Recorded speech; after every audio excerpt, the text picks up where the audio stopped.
mlajše je neko znanstveno področje, raziskovalno področje, bolj je mogoče zanimiva zgodovina.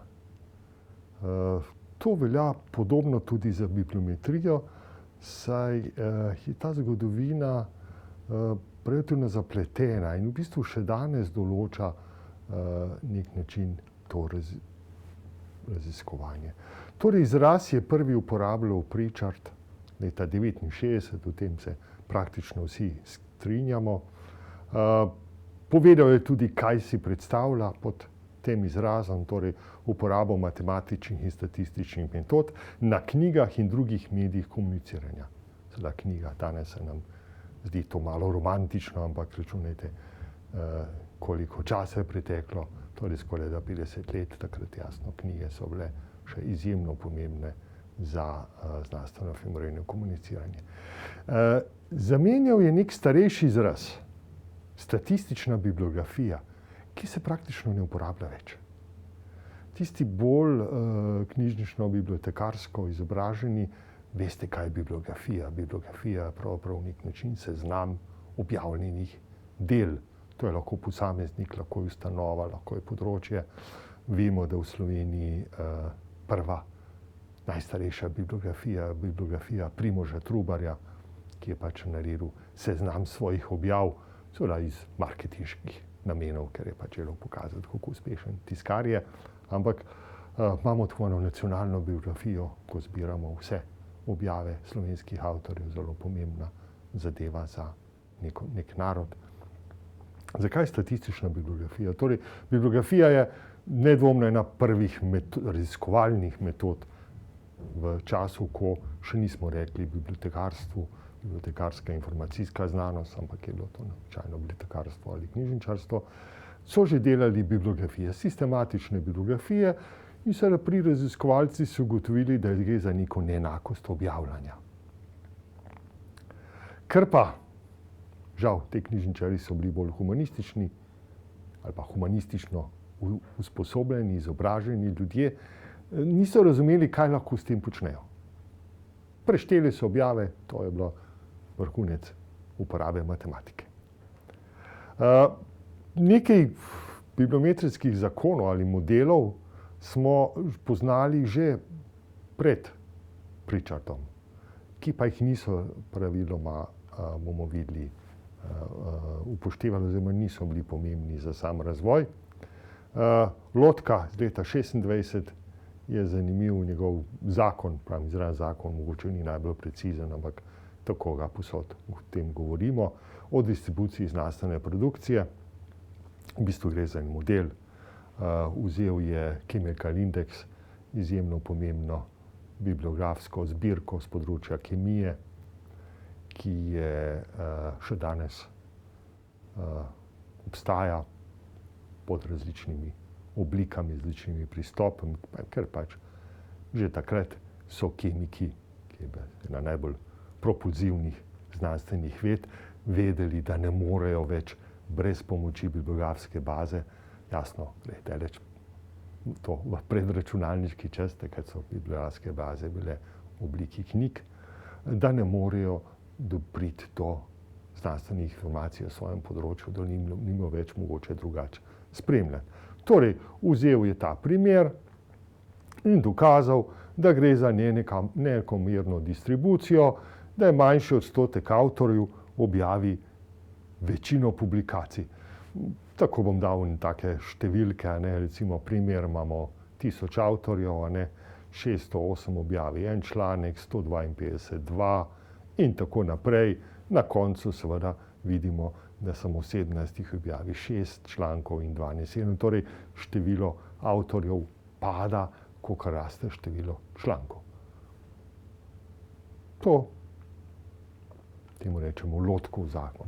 Drugi je Bradford, ta je bil sicer knjižničar, govoril je o informacijskih virih, seveda tudi izraz informacijski vir je sodoben izraz, takrat se ni uporabljal ta izraz, gre pač za to, odkot so viri za določeno področje. Torej, on je ugotovil, da v vsaki vedi obstaja določeno število revij, ki predstavljajo nukleus, oziroma tisto sržiko, tisto osnovo nekega področja. In v teh revijah je objavljeno seveda večina rezultatov. Nekaj revij je pa tudi izvan tega kroga. Tukaj sem se sposodil eno skico, sam sem bolj slab risar, tako da sem kar to se dovolj je razumljivo, ne, torej Nukleus imaš samo 3 revije, ki pa je, katerih je objavljeno 1/3 člankov z nekega področja, ne, potem imaš 9 revij, ki je objavljeno spet 1/3 in seveda zadnja tretjina je razpršena na večje število revij. Bradford je to bolj upošteval ali pa so upoštevali pri izgradnjah knjižnične zbirke, pa so specialne knjižnice ugotavljale, da je zadostuje ta osnovni del revij, naročenih revij in da s tem v bistvu pokrije večji del informacijskih potreb svojih porabnikov. Če pa nekdo potrebuje slučajno kakšen članek iz druge revije, ki ni v tem Nukleusu, se pa da seveda preko sistemov medknjižne izposoje to urediti. Torej imelo bolj neko tako uporabno vrednost. Seveda danes ima ta neko zgodovinsko vrednost, prva poskusa vsaj malo razumeti, torej tudi matematično, statistično podpreti nekaj ugotovitev okrog znanstvenega informiranja komuniciranja. Lotkov zakon manj več pravijo, da seveda velja samo za nova področja. Nova področja običajno razvijena ožja skupina raziskovalcev oziroma raziskovalnih skupin, in zato tudi te več objavljajo. Torej da se definirati, opredeliti v tem zakonu nova raziskovalna področja. Bradfordov zakon, kot sem rekel, so zanimivi za knjižnice, vendar danes v času konzorcijske nabavnih konzorcijev in konzorcijske nabave tudi manj pomembni. Je pa mogoče tudi tako, če se bo kaj spremenilo, vedno moramo upoštevati, drži, Bradfordov zakon definitivno drži. Zdaj ta dva zakona sta nastala, vendar sta ostala v nekem praznem prostoru. Nista, razen Bradfordov do neke mere za knjižnice, nista imela neke odmevnosti. To pa zato, ker bibliometrija ni imela svojih teoretičnih osnov. Teorija je, kot smo rekli, vedno pomembna. Brez teoretične perspektive ni znanstvenega raziskovanja. Najpomembnejša teoretična osnova in pa seveda tudi metoda je analiza citiranja. Brez teorije citiranja, ki pomeni pravi začetek bibliometrije, tudi bibliometrije ne bi bilo.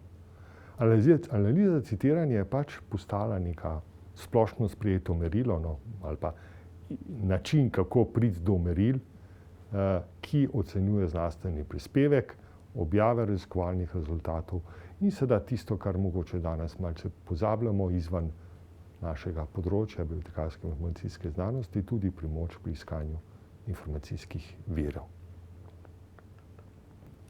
Filozofske in družboslovne osnove so nastale v 60. letih prejšnjega stoletja. 60. leto so izjemno pomembna leta. Tisti malo starejši se mogoče spomnite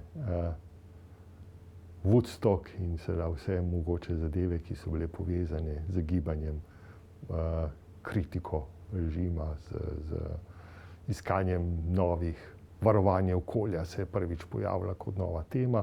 Seveda ni čudno, da so tudi na tem področju 60. leta bila izjemno pomembna. Tukaj sem naštel nekaj objav, ki so po mojem mnenju bile zelo pomembne za razumevanje, torej za osnovo bibliometrije, za razumevanje znanstvenega informiranja komuniciranja. Na hitro povzamem Kuhna, torej Kuhnovo teorijo paradigme, ki govori o tem, da znanost napreduje v osnovi preko neke skupne paradigme, skupne teorične osnove, s tem, da se vsaka objava, vsako raziskovanje nadgrajuje, da deluje na osnovi predhodnih objav ali, kot rečemo, da napredujemo preko ramenov velikanov, naših predhodnikov. Jorge de Sola Price, še en fizik, ki je postal teoretik znanosti, je govoril o majhni znanosti, veliki znanosti in zanimivo že takrat napovedal nekaj, kar je danes dejstvo, veliko število avtorjev ene objave. Torej, v njegovem času je bila to bolj redkost ali pa šele se je začelo, danes je pa seveda to praktično že zakonitost.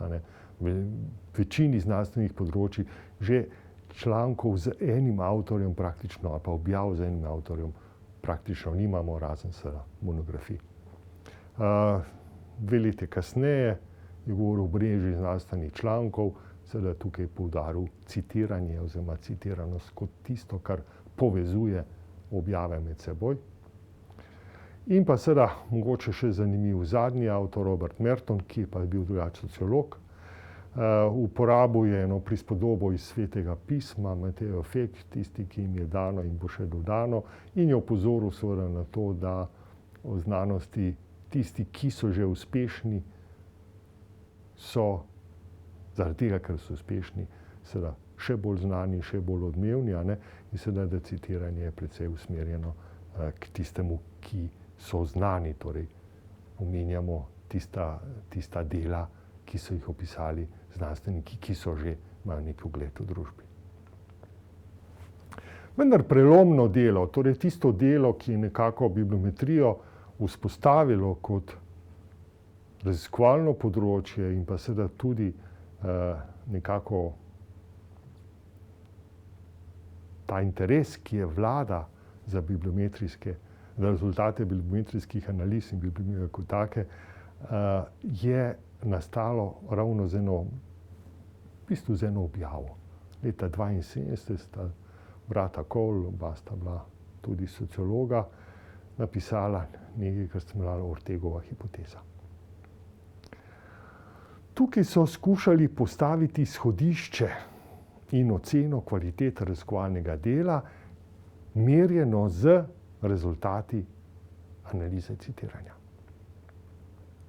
Članek sta objavila v reviji Science. Science je, kot vemo, še danes poleg revije Nature ena od 2 najbolj uglednih, najbolj citiranih, najbolj odmevnih znanstvenih revij na svetu.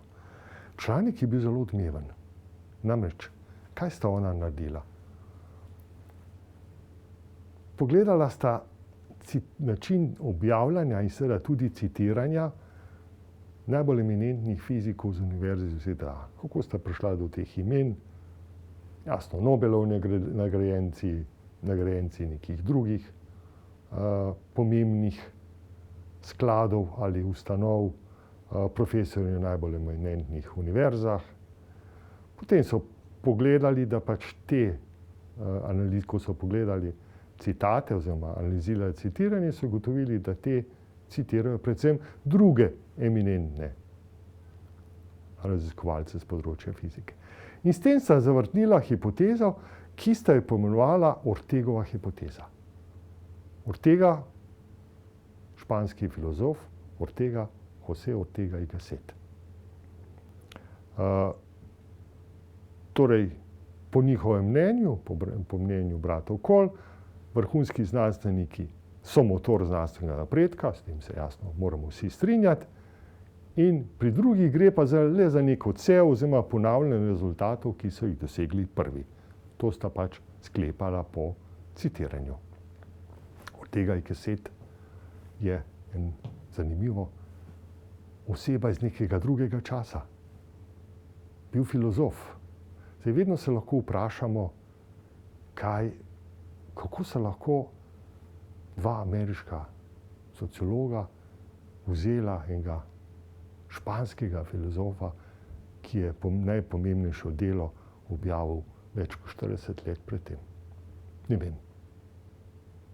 Moram pa reči, da je seveda to eden vzrokov, zakaj je mene začela zanimati bibliometrija. Kot mlad študent sem pravkar veliko filozofije, mislim, da je to pomagalo tudi k mojemu raziskovalnemu razvoju, in to je bila ena knjig, ki mi je bila najbolj všeč. Je malo anarhistična, v tej knjigi Upor množice seveda upira vsem množičnim ideologijam, ki so takrat bile prisotne, ki so tudi v Španiji privedle do državljanske vojne. In v svojem delu namreč trdi, to je res, da znanost je postala neke vrste rutinska dejavnost, ki jo izvajajo povprečni znanstveniki. Vzrok temu je, ker so raziskovalne metode zelo jasne, razumljive, ker se je v znanosti zgodila, računajte, tega je že več, skoraj 90 let, ko je to ugotavljal, ker se je zgodila specializacija in seveda je pomembno, da poznaš tisto svoje ozko specialno področje, obvladaš metode in se lahko se znanstveno ukvarjaš. To je pa seveda pojasnil na nek filozofski način v konceptu tega protesta proti množici. On je sicer tudi napisal, da ravno ta ideologija množic ne razume, kako je znanost pomembna za razvoj civilizacije, človeštva, družbe in tako naprej, da pač vidi samo tiste ideologe, ki pač, danes je seveda spet to aktualno, tako imane množične ideologije ali danes jim rečemo populiste ali populistične ideologije. Torej gre za hipotezo, da znanstveni napredek sloni na delu ne teh vrhunskih znanstvenikov, ampak na množici manj znanih znanstvenikov. Brez tega, po njegovem mnenju, hiter znanstveni napredek ne bi bil možen. On je primerjal tega znanstvenika, mogoče majčkeno zlobno, s tistim hrčkom, ki ga postaviš, ali puščavski hrček, ko se mu že reče, ki ga postaviš v tisti krog, pa noter teče, in to zelo dobro vlada, izven tega pa seveda ne ve veliko. On je seveda tudi hotel poudariti, da so znanstveniki se preveč zaprli v tisti svoj slonokoščeni stolp in seveda, da ne vidijo, kaj se dogaja okrog njih. Jasno, želel jih je spodbuditi za upor proti tem množičnim ideologijam, kot jih je on videl. Torej, ne govori o tem, da obstajajo nadpovprečni in povprečni znanstveniki. On sem prav, da je znanost postala rutinska dejavnost in pa, kot se rekel, omogoča vsem,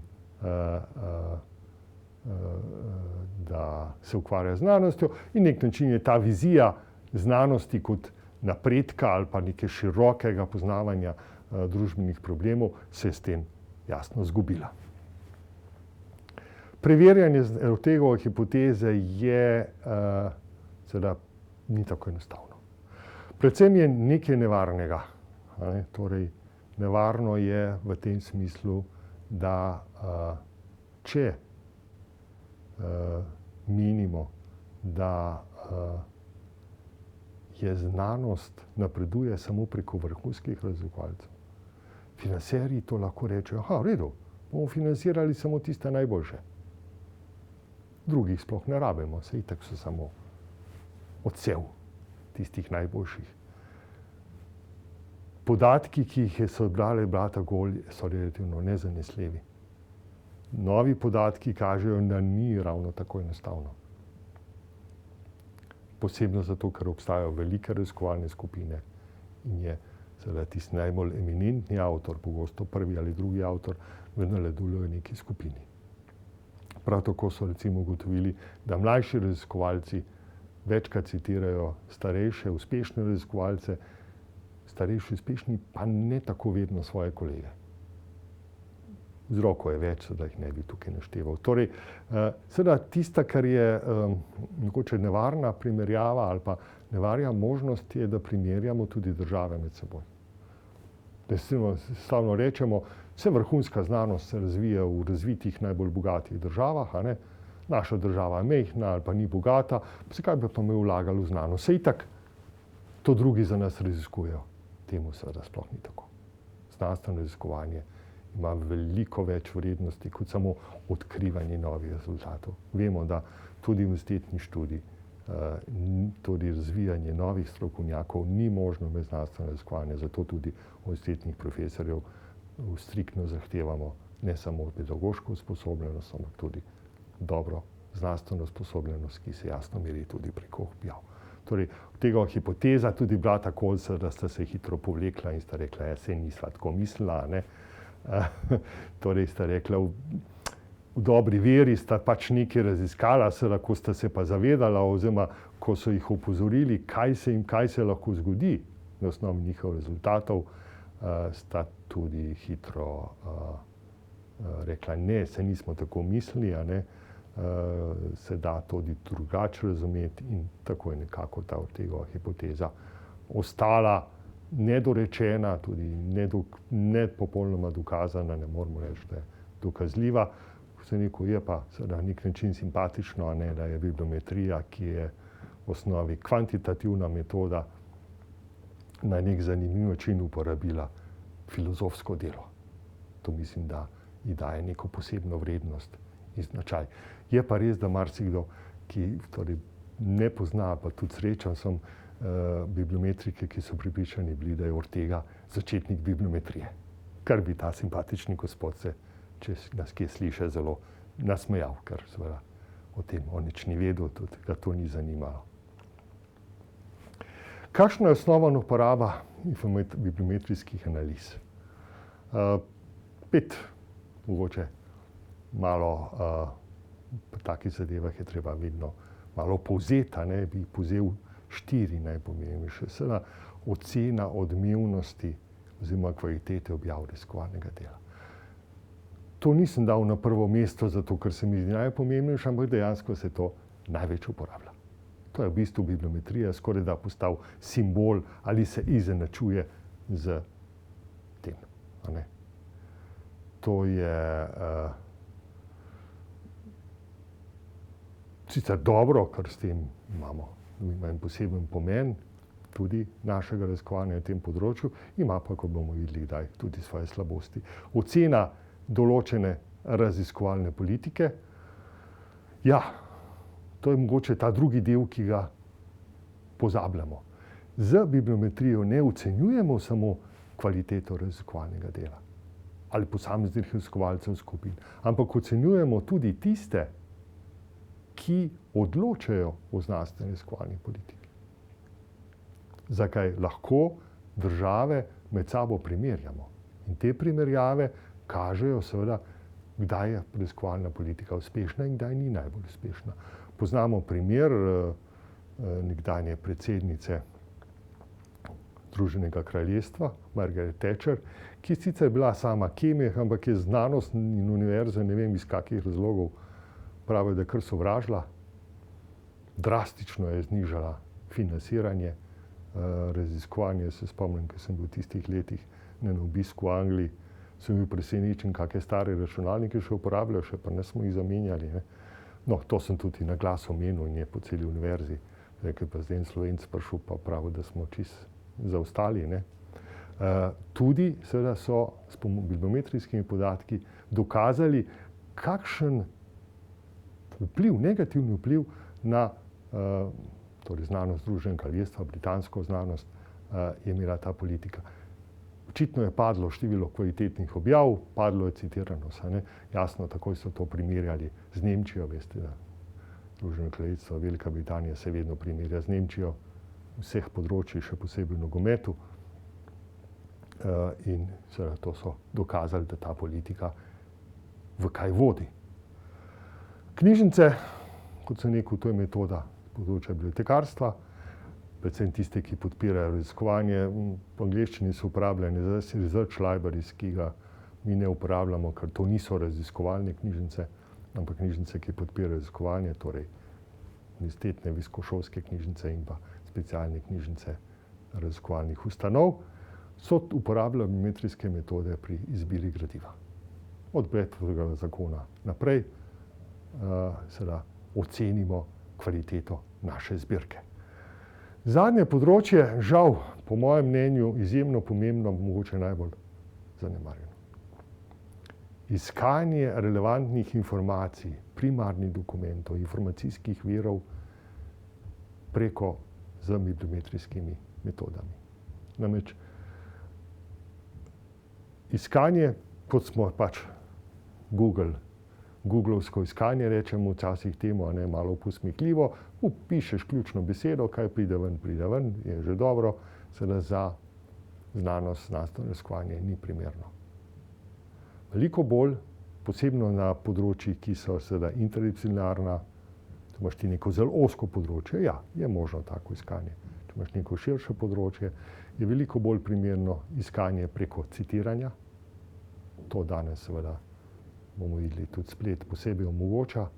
Torej, navedbe, ki so v nekem delu, pomeni, da so te objave, to raziskovanje med seboj povezano. In seveda, če imamo neko temeljni članek ali pa neke temeljne članke za naše raziskovalno področje, je velika verjetnost, da vsi tisti, ki bojo te enega ali več teh člankov citirali, da so prav tako pomembni za naše področje. Torej, tudi rezultati primerjave med iskanjem, klasičnim iskanjem in pa iskanjem z bibliometrijskimi metodami, s pomočjo bibliometrijskih metod, so pokazali, da slednje za večino področja veliko bolj uspešno in predvsem veliko bolj kvalitetno. Manj šuma je kot pri drugem iskanju. S tem smo končali drugo predavanje.